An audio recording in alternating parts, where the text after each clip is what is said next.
जय हिंद दोस्तों।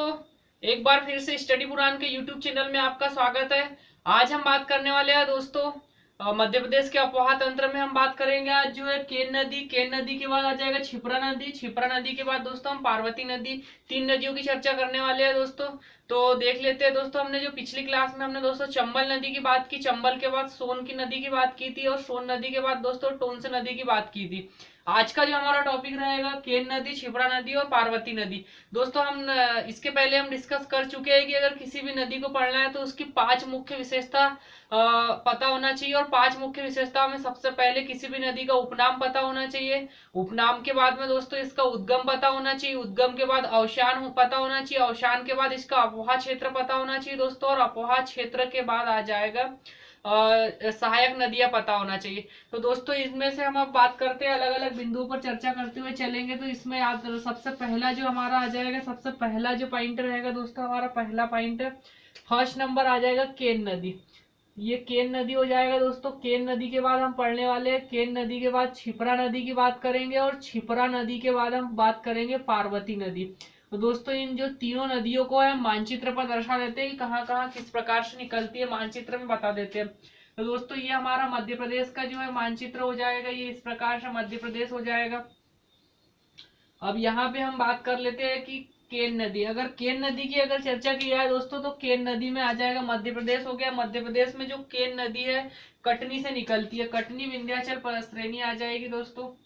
कटनी कटनी से निकलते हुए, कटनी के विंध्याचल श्रेणी से निकलते हुए दोस्तों इस प्रकार से कटनी के बाद दोस्तों ये ऊपर चले जाएगी पन्ना छतरपुर होते हुए दोस्तों इस प्रकार से ये जा रही है, यमुना में आकर मिल जाएगी। यमुना इधर से दोस्तों जो है यमुना नदी आएगी, यमुना नदी जो कि उत्तराखंड से आती है और यमुना में मिल जाएगी। और कहाँ पर मिल रही है यमुना में, तो बांदा आ जाएगा दोस्तों। ये एक उत्तर प्रदेश का एक जिला है बांदा, तो इसका ये याद रखना है दोस्तों। कटनी से निकल रही है, कटनी के बाद दोस्तों ये सतना पन्ना होते हुए दोस्तों ये ऊपर की ओर जाएगी और बांदा यमुना नदी में मिल जाएगी। अब दोस्तों कटनी हो जाएगी, ये आ जाएगी अपनी केन नदी।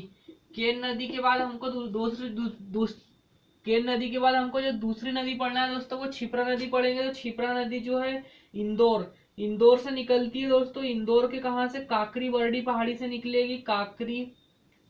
काकरी बरडी पहाड़ी से निकल रही है, काकरी बरडी पहाड़ी से निकलेगी इंदौर के। और दोस्तों ये इंदौर से निकल के उज्जैन, उज्जैन से रतलाम, रतलाम से मंदसौर होते हुए दोस्तों ये कोटा, कोटा में कहाँ पर, चंबल नदी में आकर मिल जाएगी दोस्तों। कोटा में जो है ये चंबल नदी में मिल जाती है। इसके बाद हम आगे पढ़ने वाले हैं दोस्तों पार्वती नदी। पार्वती नदी दोस्तों ये सीहोर से निकलती है, सीहोर तहसील से निकलते हुए दोस्तों, सीहोर से निकलते हुए इधर ऊपर साइड जाते हुए दोस्तों ये राजस्थान में जाकर चंबल में मिल जाएगी, कोटा चंबल में मिल जाएगी। सीहोर से निकल रही है और सीहोर से जब जाएगी दोस्तों तो ये सीहोर से ऊपर राजस्थान की ओर जाते हुए चंबल नदी में मिल जाएगी। तो इस प्रकार से दोस्तों इन नदियों की स्थिति है। अब हम दोस्तों बात कर लेते हैं इनकी प्रमुख प्रमुख विशेषताएं की जिनसे क्वेश्चन बनती है दोस्तों। तो जो पहली जो नदी है हमारी केन नदी आ जाएगी। केन नदी की हम बात कर रहे हैं, केन नदी। तो केन नदी में दोस्तों हम देखा जाएगा सबसे पहले हमको इसका दोस्तों उपनाम याद रखना है केन नदी का।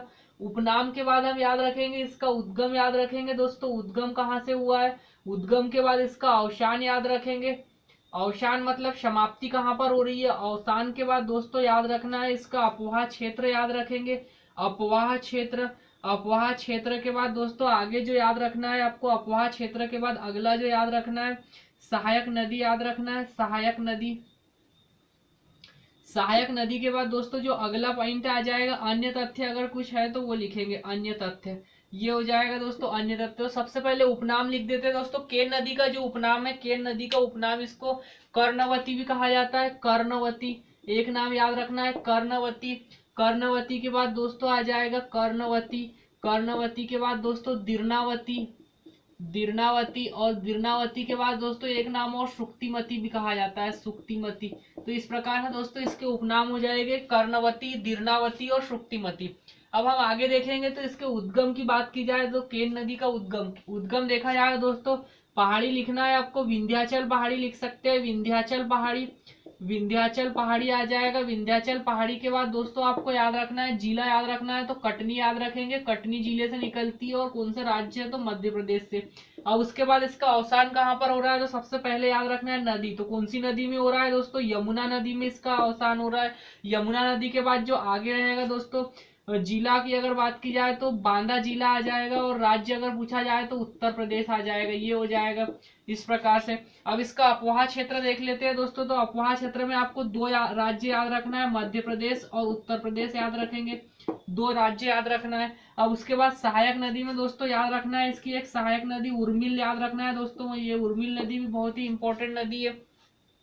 उर्मिल नदी की अगर चर्चा की जाए दोस्तों, तो जो उर्मिल नदी के तट पर है, ये छतरपुर में स्थित है। उर्मिल नदी के जो दोस्तों तट पर है, जिसमें एक घटना हुई थी, चरण पादुका नरसंहार, जिसको दोस्तों मध्य प्रदेश का जलियांवाला बाग हत्याकांड कहा जाता है। तो चरण पादुका नरसंहार कौन सी नदी के तट पर हुआ था, तो उर्मिल नदी के तट पर हुआ था। और एक नदी लिख लेते हैं दोस्तों, कोपरी नदी, तो ये हो जाएगा। ये दोस्तों सब छोटी छोटी नदी है, कोपरी नदी।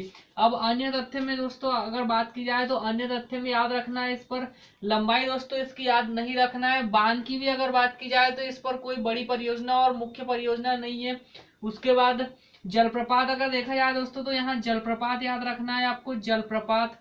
जलप्रपात में दोस्तों याद रखना है, इसमें दो जलप्रपात बनते हैं, एक तो स्नेह जलप्रपात, स्नेह जलप्रपात, ये पन्ना जिले में बनता है दोस्तों। और उसके बाद आ जाएगा पांडव जलप्रपात, पांडव जलप्रपात, पांडव जलप्रपात दोस्तों, पांडव जलप्रपात ये भी कहाँ पर, पन्ना में आ जाएगा। तो दो जलप्रपात याद रखना है दोस्तों। जलप्रपात के बाद आप याद रखेंगे इसमें केन घड़ियाल अभ्यारण्य स्थित है, केन घड़ियाल, केन घड़ियाल अभ्यारण्य, अभ्यारण्य याद रखना है दोस्तों, जो कि कहाँ पर है, ये पन्ना और छतरपुर में आ जाएगा। तो ये हो जाएगा दोस्तों, इतनी चीजें इससे याद रखना। अन्य तथ्य में जलप्रपात याद रखेंगे, स्नेह जलप्रपात और पांडव जलप्रपात, और केन घड़ियाल अभ्यारण्य याद रखना है दोस्तों। तो इस प्रकार से हमें केन नदी की विशेषता याद रखना है दोस्तों। अगर इसका उद्गम पूछा जाए तो कौन से जिले से हो रहा है, कटनी। अवसान कहाँ पर हो रहा है, तो यमुना नदी में हो रहा है। और उसके बाद अगर देखा जाए तो अपवाह क्षेत्र है, दो राज्यों में बहती है, एक तो मध्य प्रदेश हो जाएगा, और मध्य प्रदेश के बाद दोस्तों कहाँ, उत्तर प्रदेश में। उसके बाद सहायक नदी में उर्मिल रखना है और कोपरी रखना है दोस्तों। उर्मिल की अगर चर्चा की जाए तो उर्मिल नदी के तट पर दोस्तों एक महत्वपूर्ण घटना हुई थी, जिसे चरण पादुका नरसंहार कहा जाता है, या इसे मध्य प्रदेश का जलियांवाला बाग हत्याकांड भी कहा जाता है। अब आगे दोस्तों जलप्रपात में स्नेह जलप्रपात और पांडव जलप्रपात याद रखना है दोस्तों। केन नदी की भी लंबाई याद नहीं रखना है। तो दोस्तों इस प्रकार से केन नदी की बात हो जाएगी। केन नदी के बाद हम बात करेंगे, अब क्षिप्रा नदी की बात करेंगे दोस्तों। क्षिप्रा नदी भी बहुत ही इंपॉर्टेंट नदी है दोस्तों, जिससे क्वेश्चन बहुत बार बने हैं। तो देख लेते हैं क्षिप्रा नदी में कौन कौन से आ जाएंगे। अब हम बात कर रहे हैं दोस्तों क्षिप्रा नदी की। अगर क्षिप्रा नदी में देखा जाए तो सबसे पहले आपको उपनाम याद रखना है दोस्तों, इसके उपनाम। उपनाम में देखा जाए दोस्तों तो उपनाम याद रखना है, क्षिप्रा नदी के उपनाम। उपनाम में इसका याद रखना है दोस्तों, इसको अवंती भी कहा जाता है। अवंती के बाद पाप हरिणी, पाप हारिणी, ये दो नाम आपको याद रखना है दोस्तों। इसके उपनाम क्षिप्रा नदी में, उपनाम में अवंती, पाप हारिणी। उसके बाद दोस्तों इसका उद्गम याद रखना है, उद्गम। उद्गम देखा जाए दोस्तों तो ये पहाड़ी का नाम आ जाएगा, काकरी बरडी पहाड़ी आ जाएगा, काकरी बरडी पहाड़ी। और जिला आ जाएगा काकरी बरडी पहाड़ी, और जिला अगर देखा जाए तो इंदौर जिला आ जाएगा। इस प्रकार से याद रखना है। इसके बाद उद्गम के बाद इसका जो अवसान, समाप्त कहाँ पर होती है ये, तो अवसान में याद रखना है। इसका अवसान जो याद रखना है दोस्तों, नदी देखा जाए तो चंबल नदी में होती है। इसका जो चंबल नदी और कहाँ पर मिलती है, ये राजस्थान में मिलती है, ये याद रखना है। चंबल नदी में राजस्थान में जाकर मिल जाती है दोस्तों। ये इस प्रकार से यहाँ से निकल रही है, इस प्रकार से, और यहाँ से जो है अपनी चंबल नदी जा रही है, तो यहाँ पर जाकर मिल जाएगी। ये कहाँ पर, कोटा राजस्थान में। अब आगे अवसान के बाद इसका अवसान के बाद दोस्तों इसका अपवाह क्षेत्र याद रखना है। तो अपवाह क्षेत्र में आ जाएगा दोस्तों, अपवाह क्षेत्र में मध्य प्रदेश हो जाएगा, और मध्य प्रदेश के बाद उत्तर प्रदेश आ जाएगा, ये हो जाएगा दोस्तों। इस प्रकार से जो है चंबल नदी यहाँ से निकल रही है, और इस प्रकार से इसी के दोस्तों समांतर चलती है ये। जहाँ यहाँ से देखा जाए तो यहाँ पर इंदौर, उज्जैन, रतलाम, मंदसौर होते हुए जाएगी दोस्तों। अपवाह क्षेत्र के बाद इसकी सहायक नदी याद रखना है दोस्तों। सहायक नदी में याद रखेंगे आप, एक सहायक नदी याद रखना है दोस्तों, खान नदी। खान नदी याद रखना। और खान नदी की अगर चर्चा की जाए दोस्तों तो खान नदी के तट पर इंदौर शहर स्थित है। मोस्ट इंपोर्टेंट क्वेश्चन बनता है दोस्तों कि इंदौर शहर कौन सी नदी के तट पर स्थित है, तो खान नदी। और खान नदी किसकी सहायक नदी है, तो क्षिप्रा नदी की सहायक नदी है दोस्तों। अब इसके बाद हम आगे देख लेते हैं इसकी जो सहायक नदी के बाद दोस्तों आ जाएगा इसका अन्य तथ्य। अन्य तथ्य में दोस्तों एक पॉइंट याद रखना है, अन्य तथ्य में ना दोस्तों इस पर ना कोई जलप्रपात है, न कोई बांध है, और न ही इस पर जो है बांध भी नहीं है, जलप्रपात भी नहीं आएगा दोस्तों। और जो है इसकी लंबाई भी याद नहीं रखना है। एक याद रखना है दोस्तों, मालवा की गंगा किसको कहा जाता है, मालवा की गंगा। मालवा की गंगा की अगर बात करें तो मालवा की जो गंगा है वो क्षिप्रा नदी को ही कहा जाता है, इसे मालवा की गंगा कहा जाता है। तो ये याद रखना है दोस्तों। अगर मालवा की जीवन रेखा पूछा जाए आपसे, मालवा की जीवन रेखा तो कौन है, मालवा की जीवन रेखा चंबल नदी है, और ये क्या है, मालवा की गंगा है दोस्तों। मालवा की गंगा किसको कहा जाता है, तो ये आ जाएगा क्षिप्रा नदी को। अब आगे देख लेते हैं दोस्तों, क्षिप्रा नदी के बाद आ जाएगा पार्वती नदी। दोस्तों इस जो क्षिप्रा नदी है उससे इतनी ही विशेषता अपने को याद रखना है। अब हम आगे देखेंगे दोस्तों पार्वती नदी की अगर चर्चा की जाए तो पार्वती नदी दोस्तों, पार्वती नदी से ज्यादा कुछ विशेषताएं नहीं है दोस्तों। पार्वती नदी में हम देखेंगे सबसे पहला जो पॉइंट रहेगा इसका उपनाम। पार्वती नदी की अगर बात की जाए दोस्तों तो पार्वती नदी की अगर बात करें दोस्तों तो पार्वती नदी दोस्तों इसका उपनाम याद नहीं रखना है। पार्वती नदी उपनाम के बाद इसका उद्गम याद रखेंगे। उद्गम में देखा जाए दोस्तों तो उद्गम में आ जाएगा इसका एक याद रखना है, सीहोर जिले से निकलती है। सीहोर के दोस्तों एक आष्टा गांव है, वहां से निकलती है, तो ये सीहोर हो जाएगा। सीहोर के बाद उद्गम के बाद इसका अवसान याद रखना है। अवसान, अगर इसका अवसान देखा जाए तो अवसान कहाँ पर हो रहा है, तो दोस्तों इसका अवसान जो है चंबल नदी में ही हो रहा है। और चंबल नदी में कहाँ पर मिलती है, ये राजस्थान में जाकर मिलती है। अवसान के बाद इसका दोस्तों याद रखना है आपको अपवाह क्षेत्र। अपवाह क्षेत्र में दोस्तों इसके दो ही राज्य लिखना है, इसमें मध्य प्रदेश और उत्तर प्रदेश हो जाएगा। अपवाह क्षेत्र के बाद इसकी सहायक नदी भी दोस्तों याद नहीं रखना है। तो दोस्तों पार्वती नदी से हमें ये तीन बातें याद रखना है। उद्गम याद रखना है जो कि सीहोर जिले से होता है, जिले का ही नाम याद रखना है। अगर श्रेणी पूछा जाए दोस्तों तो इस प्रकार से जो है ये मालवा के पठार के अंतर्गत ही आती है, मालवा के पठार में ही है। अवसान देखा जाए तो चंबल आ जाएगा, और अपवाह क्षेत्र मध्य प्रदेश और उत्तर प्रदेश आ जाएगा। और दोस्तों इससे कोई जानकारी नहीं है। अब इसके बाद आगे देख लेते हैं, इतनी जानकारी याद रखना है दोस्तों पार्वती नदी से। और उसके बाद पार्वती नदी के बाद दोस्तों हम बात कर लेते हैं काली सिंध नदी की।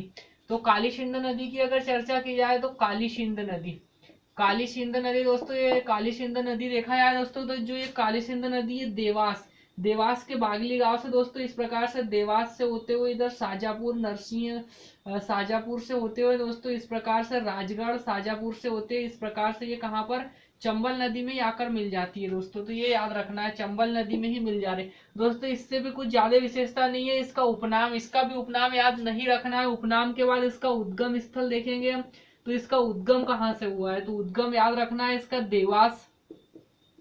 देवास के बागली गांव से इसका उद्गम हुआ है, ये याद रखना है। बस इतना याद रखना है, देवास के बागली गांव से इसका उद्गम हुआ है। उद्गम के बाद इसका जो अवसान कहाँ पर हुआ है दोस्तों, अवसान याद रखना है आपको चंबल नदी में हुआ है। चंबल नदी आ जाएगा, और चंबल नदी में दोस्तों चंबल नदी के बाद कहाँ पर राजस्थान में हुआ। और इसका जो अपवाह क्षेत्र है, तीसरा पॉइंट ये याद रखना है कि अपवाह क्षेत्र कौन सा है, तो अपवाह क्षेत्र में इसका मध्य प्रदेश रहेगा और उत्तर प्रदेश रहेगा दोस्तों। ये दो राज्य में ही बहती है ये भी। तो दोस्तों इससे भी हमें तीन विशेषता ही याद रखना है। तो दोस्तों हमको जो छोटी छोटी नदियां है उसकी ज्यादा विशेषता याद रखने की जरूरत नहीं रहेगी। तो काली सिंध और पार्वती नदी दोस्तों छोटी नदियां थी, इसलिए हमें उसकी ज्यादा विशेषता याद नहीं रखना है। तीन विशेषता याद रखना है, उद्गम, अवसान और अपवाह क्षेत्र दोस्तों। इसी प्रकार से जो बहुत से छोटी नदियां होगी जिसकी केवल 2 से 3 विशेषता याद रखना पड़ेगा कि ये किस जिले से निकलती है और किस कहाँ पर समाप्त होती है। इतनी ही बातें हमें याद रखना पड़ेगा दोस्तों। ऐसी बहुत सी नदियां आएगी अभी आगे। और दोस्तों जो बड़ी बड़ी नदियां हैं उनकी हमें बहुत सारी बातें याद रखना